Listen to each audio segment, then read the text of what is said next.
No, pues ustedes me preguntaban un poco del tema de la chicha, de las chicherías en la historia, y es un tema que se puede situar de manera más amplia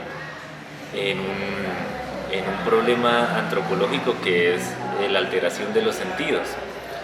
Eh, Creo que es uno de los temas más amplios porque no hay cultura en la humanidad que no busque la alteración de los sentidos. O sea, incluso las culturas más con una ortodoxia muy grande respecto a la prohibición del alcohol, del consumo del alcohol, se alteran los sentidos de otras formas. Y particularmente para el periodo colonial, los españoles, que llegaron, los ibéricos del momento, tenían para el siglo XVI muy presentes, por ejemplo, los cánones litúrgicos del Islam, con el que convivieron durante siglos, y las prohibiciones respecto al consumo de licor, que como sabemos es tabú en la religión musulmana. Entonces el tema es que la alcoholización, el consumo de licor, es también, o se puede decir que es un diacrítico cultural del cristiano antiguo bajo medieval de la península ibérica, porque su subsistencia y el consumo cotidiano de estas gentes dependía mucho del vino, por ejemplo. Pues bueno, de esta forma se separa como un poco culturalmente el español, el conquistador del musulmán, contra el que luchó 8 siglos. Así que la tolerancia, por decirlo así, al consumo de bebidas ya venía antes del momento de la conquista. La tolerancia al consumo de licores, la convivencia con la ingesta de licores es algo bajo medieval y es algo muy europeo, muy cristiano y muy contrapuesto como menciono, como comento, a culturas que prohíben el licor tajantemente. Sin embargo, pues uno debe recordar que los árabes de cualquier época han utilizado desde aquella época la narguila, por ejemplo. Otras formas no embriagantes, pero de todas formas alterantes de los sentidos. Una de las cosas que justamente vinculan a esa sociedad hispánica del siglo XV con la sociedad de conquista y con la sociedad colonial posterior es que podemos decir que la chicha actualmente con una estirpe muy indígena, por lo menos en Boyacá, es ya un producto mestizo desde el siglo XVI, porque una de las cosas que llegan con la invasión ibérica es el azúcar, la producción de azúcar, de caña de azúcar, de melaza, de panela, que es indispensable para actualmente fermentar la chicha, es producto también del encuentro de mundos. Se puede decir que la chicha actualmente es otro de los productos mestizos, no se puede decir que es totalmente indígena, y aún así es muy interesante ver cómo la bebida más ubicua, más frecuente en las descripciones de la conquista y la colonia son los fermentos. Por eso mismo no se puede negar la estirpe indígena. Lo que aclaro es que el producto resultante que conocemos actualmente es completamente mestizo por la influencia del azúcar. Sin embargo, hay algo que destacar, y es no solo en las descripciones ibéricas de las crónicas, de los relatos institucionales de distintos oficiales de la corona durante los siglos XVI, XVII y XVIII, es que encontraban en todas las regiones y a partir de los productos locales distintos tipos de fermentos, incluso hoy día esos fermentos perviven en formas en licores tradicionales, en licores artesanales de las regiones.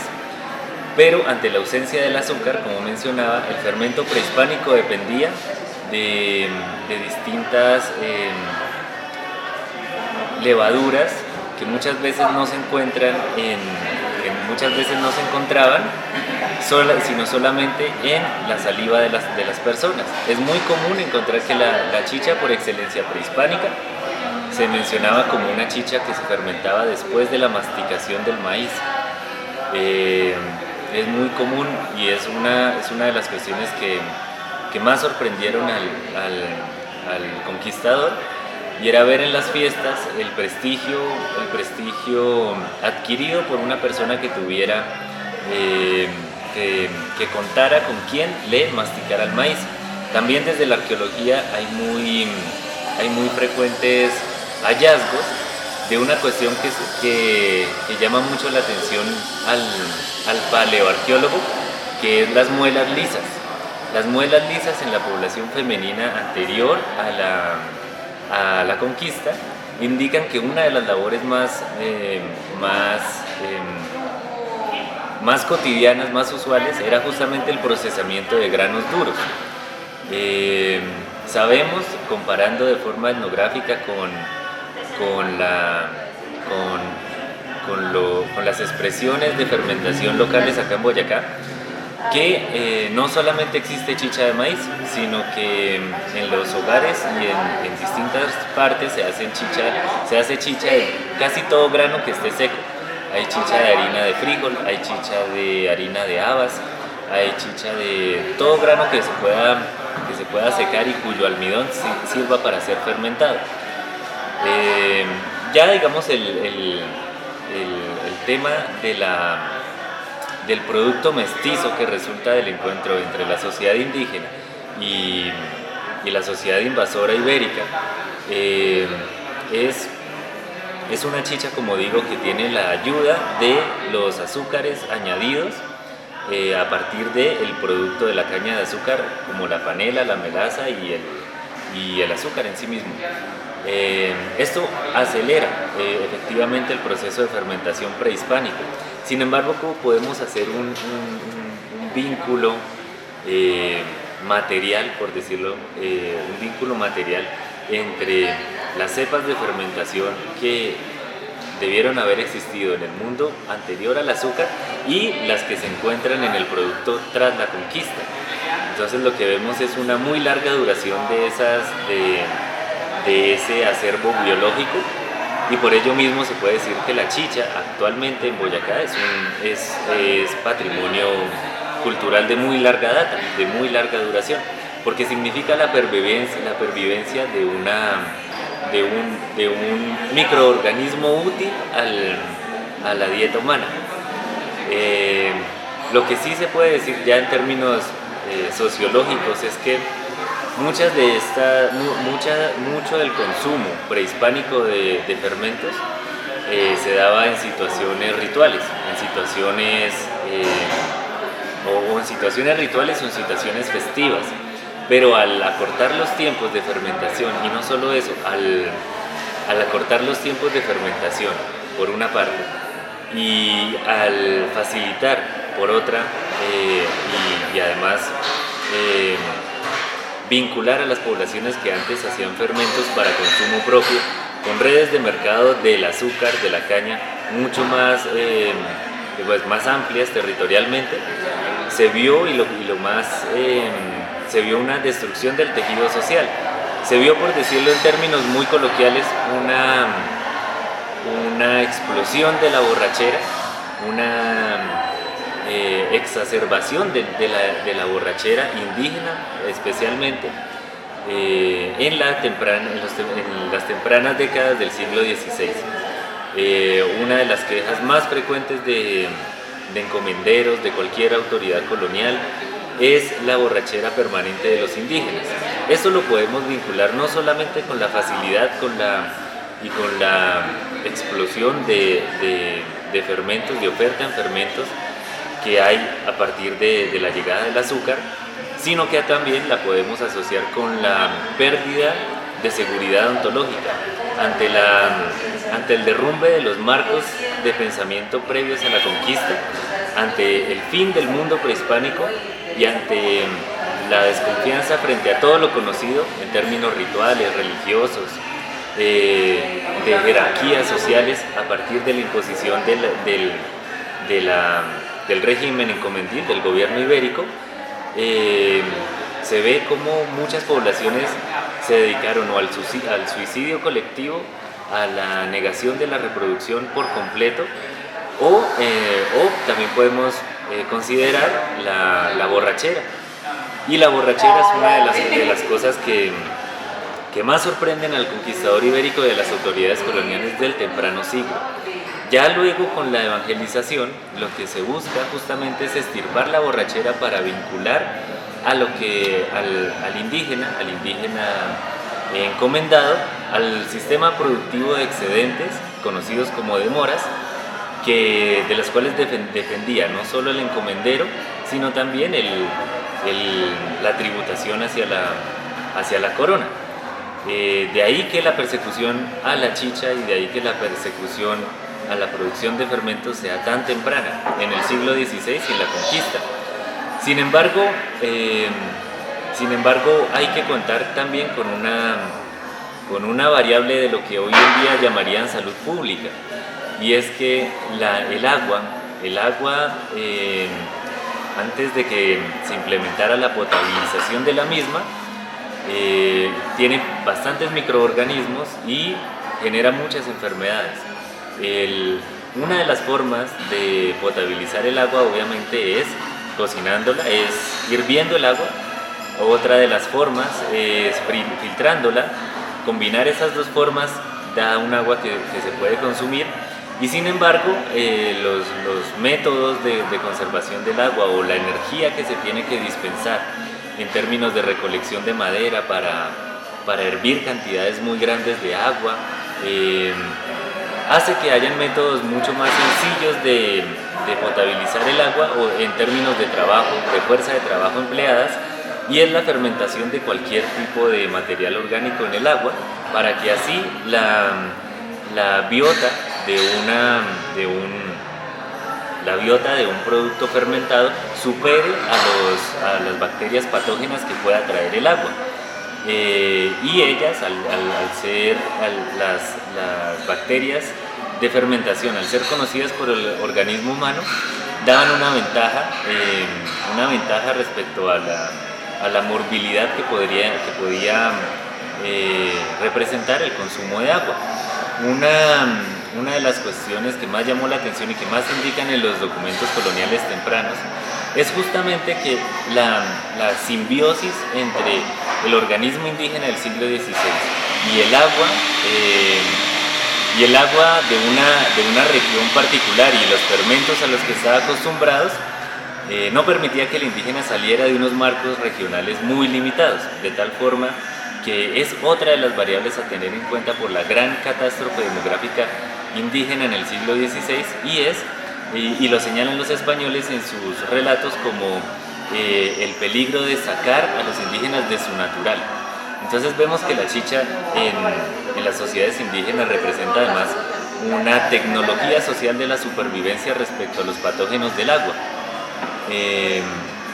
Pero bueno, yo diría que conviene adelantar en el tiempo o verlo en el largo plazo lo que sucede con el consumo de chicha a mediano y largo plazo en los siglos de la colonia hispanoamericana para la Nueva Granada. Es justamente un reflejo de la desconexión entre la autoridad eclesial y la autoridad institucional de la corona respecto a la sociedad a la que se enviaba a un clérigo o a un oficial de la corona, pues al desconocer estas dinámicas no solo de la supervivencia física de las personas dependiendo de este líquido para beber, de los fermentos para poder nutrirse, esta desconexión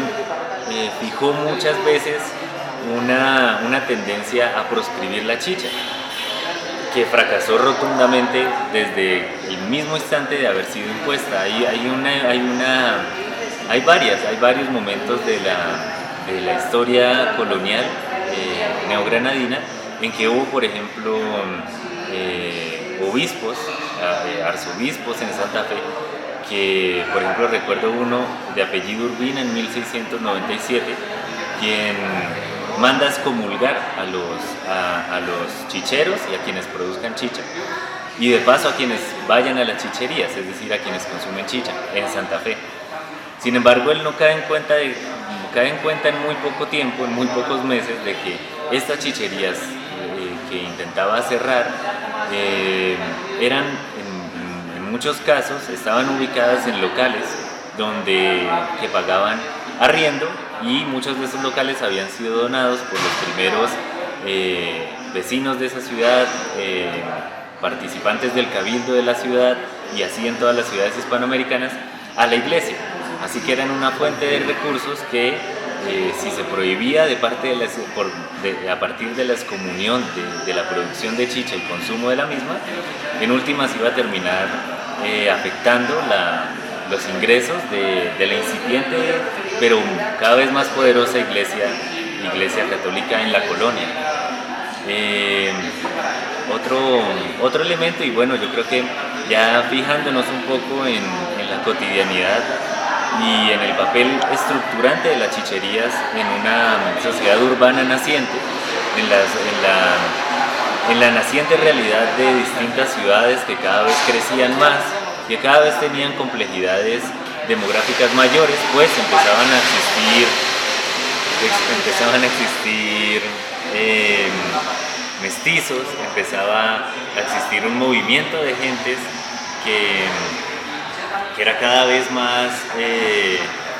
complejo en términos de las cristalizadas jerarquías de castas coloniales que existían, y cuyo único lugar de encuentro eran las chicherías. Lo decimos porque a partir de la documentación de los siglos XVI, XVII y XVIII, las chicherías aparecen en todas partes por culpa de los pleitos que tienen que ver con crímenes de honor, los pleitos que tienen que ver con disputas conyugales, los pleitos por escándalos, como peleas entre gentes de distintas clases sociales. Y esto sucede porque en la chichería se podía encontrar todos los segmentos de la sociedad. Se podía encontrar el indígena, se podía encontrar el esclavo de permiso, se podía encontrar asimismo el criollo, con una fuerte influencia en el cabildo de una ciudad, y se podía encontrar al ibérico recién llegado, integrado a esta sociedad después de algunos años, muy aficionado tal vez a lo que el ibérico en ese momento llamaba el vino de la tierra. El vino de la tierra indicaba la chicha en la documentación. Entonces es común que una figura colonial que nace a la par de las ciudades hispanoamericanas, que es el alguacil, indique o denuncie por escrito que es allí donde se encuentran amancebados, por ejemplo. Amancebados quería decir que encontraba amantes entre una criolla y, por ejemplo, un indígena, o encontraba una amante negra para un señor ibérico. Y por eso decimos que la chichería durante el periodo colonial es un sitio en donde se encuentran las distintas clases sociales y donde se desdibujan las diferencias. Y además, bueno, pasando de allí, la chichería es tal vez uno de los principales contrincantes contra el gran proceso que resulta en la independencia de las naciones hispanoamericanas, y es las reformas borbónicas del siglo XVIII. El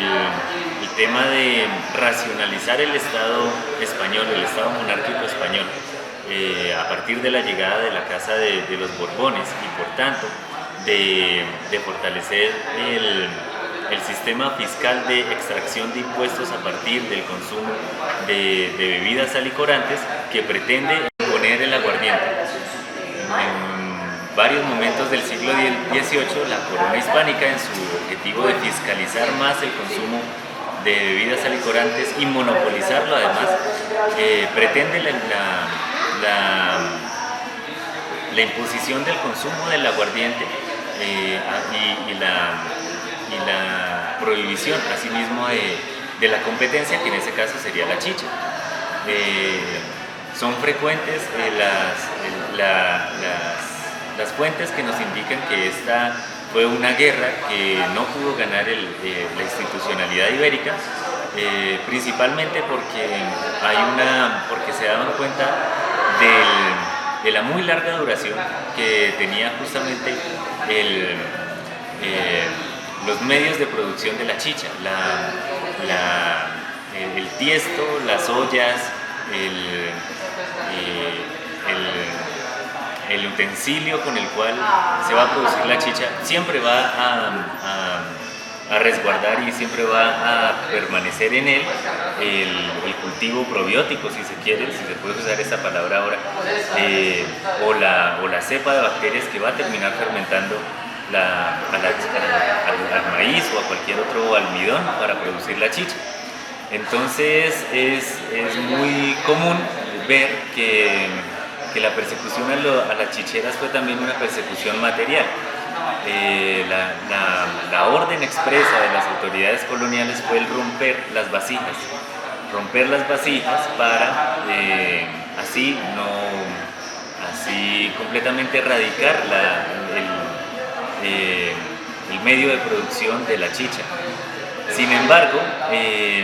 la historia es muy paradójica y allí es donde el relato puede volverse curioso. Iniciamos esta conversación sobre las curiosidades que pueda tener la chicha, y es que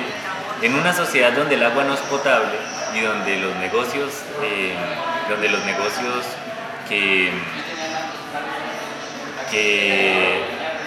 hidratan a una población urbana cada vez más populosa, cada vez más densa, resultan ser los lugares donde hay más líquido. Y eso fue una fortuna para la ciudad de Bogotá, para la ciudad de Santa Fe de Bogotá, en el año de 1725, que es el año del famoso incendio del convento de Santo Domingo, porque una de las cosas que sucedió en ese momento fue un verano, ¿sí? Estaban atravesando por una época de sequía, no había agua en las casas, no había tampoco agua en los riachuelos, no había tampoco la disponibilidad de brazos para llevar hasta el convento suficientes baldes en la época, cualquier recipiente para llevar agua hacia el convento y apagar el incendio. Y lo que había más a la mano es justamente las tinajas de chicha de las chicherías de una ciudad que en algún momento tuvo casi 80, 120 chicherías. Varían, digamos, las cifras, pero Gilman Mora de Tovar habla de que en algún momento Santa Fe tuvo esa cantidad de chicherías, centenares incluso, porque no sabemos cuántas más quedaron, como hoy en día, clandestinas. Sin embargo, fue una fortuna para el convento de Santo Domingo, porque aunque el incendio fue voraz, pudo haber sido peor de no haber existido el líquido disponible en las chicherías cercanas al centro. Yo diría que una de las cosas que hereda esta sociedad republicana, y ya para terminar, es justamente que a partir de la independencia, que debemos recordar fue hecha por gente de élite en la sociedad tardía, colonial, criollos de élite, ellos heredan del español el prejuicio hacia la chicha. Y vemos cómo en todo el transcurso de nuestra historia republicana, en los últimos siglos, las distintas campañas de higienización, de eugenesis, apuntando a la occidentalización de nuestra cultura y a la completa pérdida de soberanía etílica, que sería el concepto por el cual nosotros deberíamos rescatar principalmente a la chicha, buscan justamente la erradicación de la chicha por ser un vínculo con esa ancestralidad indígena, con la ancestralidad de los productos indígenas destinados a la fermentación, pero también con el medio de supervivencia étnica que podía tener en las ciudades el indígena o el mestizo de estirpe indígena, que efectivamente había sido socializado en el consumo de fermentos como la chicha. Yo cerraría con eso, yo creo.